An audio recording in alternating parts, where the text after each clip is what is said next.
नीरव मोदी ਨੂੰ ਲੰਡਨ 'ਚ गिरफ्तार कर लिया गया। जी हाँ, भगौड़े नीरव मोदी ਨੂੰ आखिरकार हथकड़ियां लग गईयां।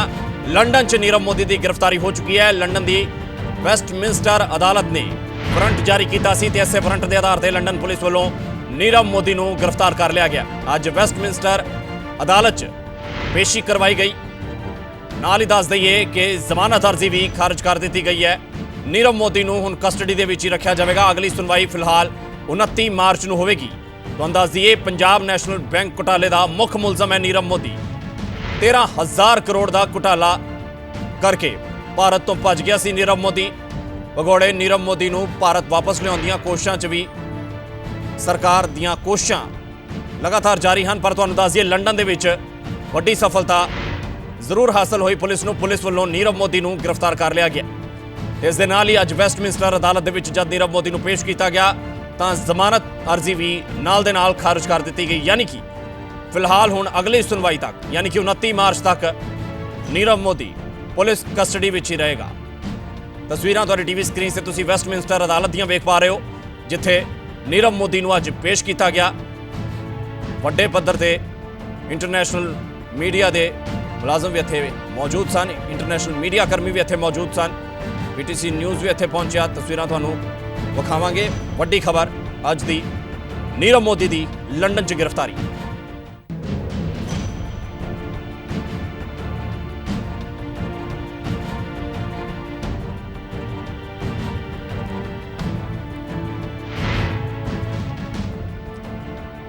नीरव मोदी ਨੂੰ लंडन 'ਚ ਹੀ गिरफ्तार किया गया। तो अज वेस्टमिंस्टर अदालत ਦੇ ਵਿੱਚ नीरव मोदी ਨੂੰ पेश भी कर दिया गया। फिलहाल पुलिस हिरासत 'ਚ रहेगा नीरव मोदी। हज़ारां करोड़ की ठगी मारन वाला पंजाब नैशनल बैंक घोटाले का मुख मुलजम नीरव मोदी आखिरकार गिरफ्तार कर लिया गया। PTC न्यूज़ इस वे वेस्टमिंस्टर कोर्ट के बाहर खड़ा है तो ताज़ा जानकारी यही है कि नीरव मोदी ਨੂੰ बेल नहीं मिल सकी है। जो कार्रवाई रही अज पूरी कोर्ट दे विच उस दे विच अखीर दे विच फैसला यही निकलिया कि नीरव मोदी ਨੂੰ बेल नहीं मिलेगी।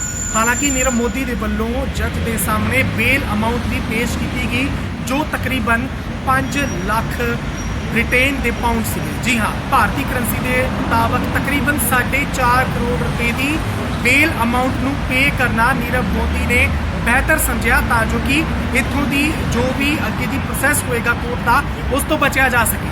लेकिन तुहानूं ये भी जानकारी दे दी, पुलिस के कोल खबर पहुंची सी, पुष्टि की गई एक मुलाजम के वालों पूरी जानकारी पुलिस के कोल सी, जिस करके नीरव मोदी ਨੂੰ मंगलवार के दिन ही गिरफ्तार कर लिया गया तो बुधवार ਨੂੰ नीरव मोदी ਨੂੰ पेश किया गया कोर्ट के विच। बहरहाल नीरव मोदी की बेल ਨੂੰ खारिज कर दिता गया है। नीरव मोदी के हत्थों के जो हथकड़ियां ने वो आने वाले कई चिर तक लगियां रहणगियां।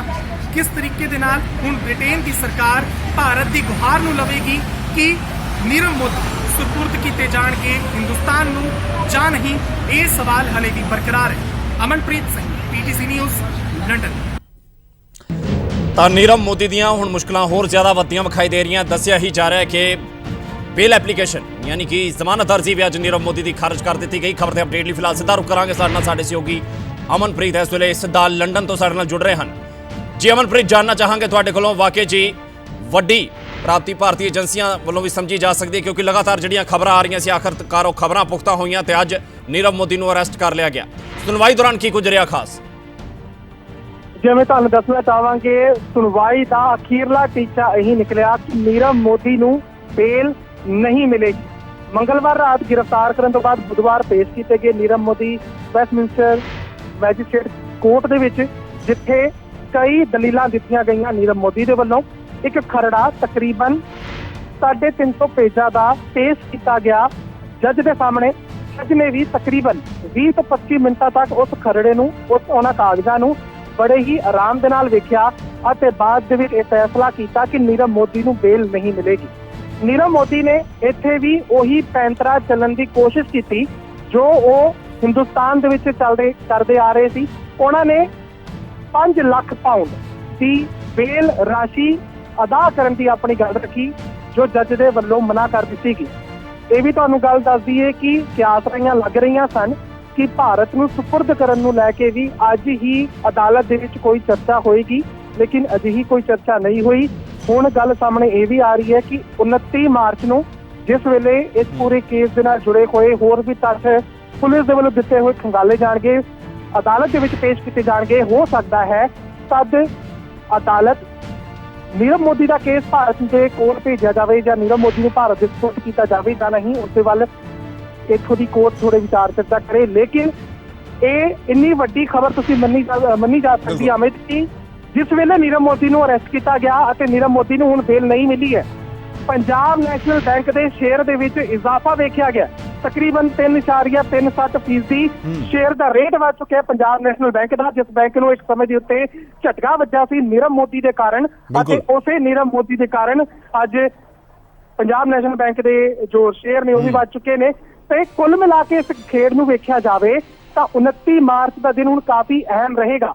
ਹੋ ਸਕਦਾ ਹੈ ਕਿ ਇਹਨਾਂ ਦਿਨਾਂ ਦੇ ਵਿਚਾਲੇ ਭਾਰਤ ਤੋਂ ਕੁਝ ਡਿਪਲੋਮੈਟ ਆਣ ਇੱਥੇ ਪਹੁੰਚਣ, ਜੋ ਇੱਥੇ ਆ ਕੇ ਇਸ ਕਾਰਵਾਈ ਦੇ ਵਿੱਚ ਅਪੀਲ ਕਰਨ ਕਿ ਸਾਨੂੰ ਵਾਕਈ ਜੀ ਹੁਣ ਅੱਗੇ ਕੀ ਕਾਰਵਾਈ ਹੋਵੇਗੀ ਉਹ ਵੀ ਵੇਖਣੀ ਕਾਫੀ ਦਿਲਚਸਪ ਰਹੇਗੀ। ਪਰ ਅਮਨਪ੍ਰੀਤ, ਜਿਸ ਹਿਸਾਬ ਨਾਲ ਤੁਸੀਂ ਦੱਸ ਰਹੇ ਹੋ, ਇੱਕ ਵੱਡੀ ਰਾਸ਼ੀ, ਇੱਕ ਵੱਡਾ ਅਮਾਉਂਟ ਬੇਲ ਵਜੋਂ ਦੇਣ ਨੂੰ ਰੈਡੀ ਹੋ ਗਿਆ ਨੀਰਵ ਮੋਦੀ। ਪਿਛਲੇ ਦਿਨੀ ਵੀ ਜਦ ਵੇਖਿਆ ਗਿਆ ਸੀ ਤਾਂ ਲੱਖਾਂ ਰੁਪਏ ਦੀ ਜੈਕਟ ਪਾ ਕੇ ਸੜਕ ਤੇ ਘੁੰਮਦਾ ਵਿਖਾਈ ਦਿੱਤਾ ਸੀ। ਸਮਝਿਆ ਜਾ ਸਕਦਾ ਕਿ ਨੀਰਵ ਮੋਦੀ ਨੇ ਜੋ ਕਪਲਾ ਕੀਤਾ ਵੱਡੇ ਪੱਧਰ ਤੇ, ਜਿਹੜਾ ਕੈਸ਼ ਅਮਾਉਂਟ ਦਾ ਜਿਹੜਾ ਕਪਲਾ ਕੀਤਾ ਪੰਜਾਬ ਨੈਸ਼ਨਲ ਬੈਂਕ ਦਾ, ਪੈਸਿਆਂ ਦੀ ਕੋਈ ਘਾਟ ਨਹੀਂ ਹੈ ਨੀਰਵ ਮੋਦੀ ਕੋਲ। ਬਿਲਕੁਲ ਤੁਸੀਂ ਸਮਝ ਸਕਦੇ ਹੋ, ਪੈਸਿਆਂ ਦੀ ਇੰਨੀ ਕੁ ਘਾਟ ਨਹੀਂ ਹੈ ਕਿ ਉਹ ਜਿਹੜੇ ਘਰ ਦੇ ਵਿੱਚ ਰਹਿੰਦਾ ਅਮਿਤ, ਉਸ ਘਰ ਦੀ ਕੀਮਤ ਹੀ ਤਕਰੀਬਨ 72 ਕਰੋੜ ਰੁਪਏ ਦੀ ਹੈ। 72 ਕਰੋੜ ਰੁਪਏ ਦਾ ਅਜਿਹਾ ਫਲੈਟ ਜਿੱਥੇ ਸਿਰਫ 3 ਬੈਡਰੂਮ ਨੇ। ਜੇਕਰ ਕੋਈ ਵਿਅਕਤੀ ਉਸ ਫਲੈਟ ਨੂੰ ਰੈਂਟ ਦੇ ਉੱਤੇ ਵੀ ਲੈਣਾ ਚਾਹੇ ਅਮਿਤ, ਤਾਂ 17,000 ਪਾਉਂਡ ਤਕਰੀਬਨ 15.5 ਲੱਖ ਮਹੀਨੇ ਦਾ ਰੈਂਟ ਹੋਏਗਾ। ਜੋ ਜੈਕਟ ਪਾਈ ਹੋਈ ਸੀ, ਜਿਸ ਦਿਨ ਟੈਲੀਗ੍ਰਾਫ ਦੇ ਵੱਲੋਂ ਇੱਕ ਜੋ ਰਿਪੋਰਟ ਪੇਸ਼ ਕੀਤੀ ਗਈ ਸੀ, ਨੀਰਵ ਮੋਦੀ ਨੂੰ ਲੱਭਿਆ ਸੀ, ਨੀਰਵ ਮੋਦੀ ਨੂੰ ਸਪੋਰਟ ਕੀਤਾ, ਕਾਲੇ ਰੰਗ ਦੀ ਜੈਕਟ ਦੀ ਕੀਮਤ ਹੀ ਤਕਰੀਬਨ 85 ਲੱਖ ਰੁਪਏ ਦੱਸੀ ਜਾ ਰਹੀ ਸੀ। ਵੱਖ-ਵੱਖ ਮੀਡੀਆ ਏਜੰਸੀਆਂ ਦੇ ਵੱਲੋਂ ਅਧਿਕਾਰਿਕ ਤੌਰ ਦੇ ਉੱਤੇ ਉਹਦੀ ਕੀ ਕੀਮਤ ਹੋਏਗੀ ਹਾਲ ਤੱਕ ਤਾਂ ਰਿਸਰਚ ਕੀਤਾ ਨਹੀਂ। ਲੇਕਿਨ ਹਾਂ, ਨੀਰਵ ਮੋਦੀ ਨੇ ਆਪਣੇ ਪੈਸੇ ਦਾ ਰਸੂਖ ਜਿਸ ਤਰੀਕੇ ਦੇ ਨਾਲ ਹਿੰਦੁਸਤਾਨ ਦੇ ਵਿੱਚ ਵਿਖਾਇਆ ਸੀ, ਜਿਸ ਤਰੀਕੇ ਦੇ ਨਾਲ ਹਿੰਦੁਸਤਾਨ ਤੋਂ ਭੱਜਣ ਦੇ ਵਿੱਚ ਸਫਲ ਰਿਹਾ, ਉਹੀ ਪੈਸਾ ਹਲੇ ਵੀ ਨੀਰਵ ਮੋਦੀ ਦੇ ਸਿਰ ਚੜ ਕੇ ਬੋਲ ਰਿਹਾ ਹੈ।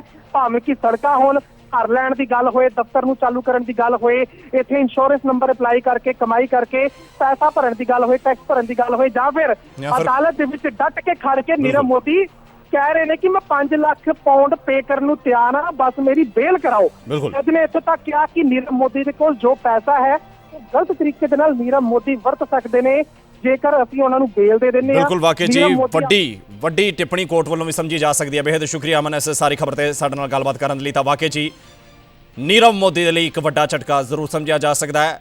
ਵੈਸਟਮਿੰਸਟਰ ਅਦਾਲਤ ਨੇ ਜ਼ਮਾਨਤ ਅਰਜ਼ੀ ਖਾਰਜ ਕਰ ਦਿੱਤੀ ਹੈ, ਪਰ ਇਸ ਸੁਣਵਾਈ ਦੌਰਾਨ ਜਿਹੜੀ ਵੱਡੀ ਖਬਰ ਨਿਕਲ ਕੇ ਸਾਹਮਣੇ ਆਈ, 4 ਕਰੋੜ ਰੁਪਏ ਦੇ ਇੰਡੀਅਨ ਕਰੰਸੀ ਦੇ ਹਿਸਾਬ ਨਾਲ 4 ਕਰੋੜ ਰੁਪਏ ਦੀ ਰਾਸ਼ੀ ਦੀ ਬੇਲ ਅਮਾਉਂਟ ਪੇ ਕਰਨ ਨੂੰ ਨੀਰਵ ਮੋਦੀ ਰਾਜੀ ਸੀ, ਪਰ ਫਿਰ ਵੀ ਕੋਰਟ ਨੇ ਉਸ ਨੂੰ ਬੇਲ ਨਹੀਂ ਦਿੱਤੀ।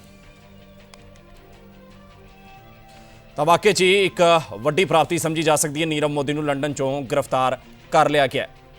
ਉਧਰ ਤੁਹਾਨੂੰ ਦੱਸ ਦਈਏ, ਕੇਂਦਰੀ ਨੀਰਵ ਮੋਦੀ ਤੇ ਪੀਐਨਬੀ ਬੈਂਕ 'ਚ 13,700 ਕਰੋੜ ਰੁਪਏ ਦਾ ਘੁਟਾਲਾ ਕਰਨ ਦੇ ਇਲਜ਼ਾਮ ਲੱਗੇ। ਕਿ ਕੁਝ ਹਿਸਟਰੀ ਰਹੀ ਨੀਰਵ ਮੋਦੀ ਦੀ, ਹੁਣ ਤੁਹਾਨੂੰ ਅਸੀਂ ਦੱਸ ਰਹੇ ਹਾਂ। ਪੀਐਨਬੀ ਘੁਟਾਲੇ ਦਾ ਮੁੱਖ ਮੁਲਜ਼ਮ ਹੈ ਨੀਰਵ ਮੋਦੀ। ਪੀਐਨਬੀ ਅਧਿਕਾਰੀਆਂ ਨੇ ਨੀਰਵ ਮੋਦੀ ਨੂੰ ਫਾਇਦਾ ਪਹੁੰਚਾਉਣ ਦੇ ਲਈ ਗਲਤ ਤਰੀਕੇ ਦਾ ਇਸਤੇਮਾਲ ਕੀਤਾ। ਘੁਟਾਲੇ ਦੇ ਖੁਲਾਸੇ ਤੋਂ ਬਾਅਦ ਜਨਵਰੀ 2018 ਤੋਂ ਨੀਰਵ ਮੋਦੀ ਭਾਰਤ ਤੋਂ ਫਰਾਰ ਚੱਲ ਰਿਹਾ, ਭਗੌੜਾ ਚੱਲ ਰਿਹਾ। ਈਡੀ ਨੇ 15 ਫਰਵਰੀ 2018 ਨੂੰ ਮੋਦੀ ਸਣੇ ਕਈ ਹੋਰ ਲੋਕਾਂ ਖਿਲਾਫ ਮਨੀ ਲਾਂਡਰਿੰਗ ਦਾ ਕੇਸ ਦਰਜ ਕਰਵਾਇਆ। ਫਰਾਰੀ ਤੋਂ ਬਾਅਦ ਦੇਸ਼ ਅਤੇ ਵਿਦੇਸ਼ 'ਚ 1725 ਕਰੋੜ ਦੀ ਜਾਇਦਾਦ ਜ਼ਬਤ ਕਰ ਲਈ ਗਈ ਸੀ ਨੀਰਵ ਮੋਦੀ ਦੀ। ਗਰੁੱਪ ਦੇ ਨਾਲ ਸੰਬੰਧਿਤ ਲੋਕਾਂ ਕੋਲੋਂ 499 ਕਰੋੜ ਰੁਪਏ ਦੇ ਗਹਿਣੇ ਤੇ ਹੋਰ ਵੀ ਕਈ ਕੀਮਤੀ ਸਮਾਨ ਬਰਾਮਦ ਹੋਇਆ। ਨੀਰਵ ਮੋਦੀ ਤੇ ਪੀਐਨਬੀ ਬੈਂਕ ਤੋਂ 13,700 ਕਰੋੜ ਰੁਪਏ ਦਾ ਘੁਟਾਲਾ ਕਰਨ ਦੇ ਇਲਜ਼ਾਮ ਲੱਗੇ। ਤਾਂ ਲੰਬੀ ਚੌੜੀ ਇੱਕ ਲਿਸਟ ਸਮਝੀ ਜਾ ਸਕਦੀ ਹੈ ਇਲਜ਼ਾਮਾਂ ਦੀ, ਜੋ ਕਿ ਨੀਰਵ ਮੋਦੀ ਦੇ ਉੱਪਰ ਲੱਗੇ। ਆਖਰਕਾਰ ਭੱਜਣਾ ਪਿਆ ਨੀਰਵ ਮੋਦੀ ਨੂੰ ਭਾਰਤ ਤੋਂ, ਫਰਾਰ ਹੋ ਕੇ ਲੰਡਨ ਗਿਆ। ਕਈ ਮਾਮਲੇ ਉਸ ਦੇ ਉੱਪਰ ਦਰਜ ਹਨ ਧੋਖਾਧੜੀ ਸਣੇ, ਪਰ ਹੁਣ ਜਦ ਲੰਡਨ ਦੇ ਵਿੱਚ ਨੀਰਵ ਮੋਦੀ ਦੀ ਗ੍ਰਿਫਤਾਰੀ ਹੋ ਚੁੱਕੀ ਹੈ ਤਾਂ ਟਰਾਇਲ ਉਸ ਦੇ ਉੱਪਰ ਹੋਵੇਗਾ। ਵੇਖਣਾ ਹੋਵੇਗਾ ਕਿ ਕਦ ਤੱਕ ਐਕਸਟਰਾਡਾਈਟ ਕੀਤਾ ਜਾਂਦਾ, ਉਸ ਨੂੰ ਭਾਰਤ ਨੂੰ ਸਪੁਰਦਗੀ ਕਦ ਤੱਕ ਕੀਤੀ ਜਾਂਦੀ ਹੈ ਨੀਰਵ ਮੋਦੀ ਦੀ, ਤੇ ਫਿਰ ਭਾਰਤ ਲਿਆਉਣ ਮਗਰੋਂ ਵੀ ਨੀਰਵ ਮੋਦੀ ਦੇ ਉੱਪਰ ਕੇਸ ਚਲਾਇਆ ਜਾਏਗਾ। ਪਰ ਵੱਡੀ ਸਫਲਤਾ ਪਹਿਲੇ ਪੜਾਅ ਦੀ ਜ਼ਰੂਰ ਸਮਝੀ ਜਾ ਸਕਦੀ ਹੈ। ਨੀਰਵ ਮੋਦੀ ਨੂੰ ਆਖਰਕਾਰ ਲੰਡਨ 'ਚ ਗ੍ਰਿਫਤਾਰ ਕਰ ਲਿਆ ਗਿਆ।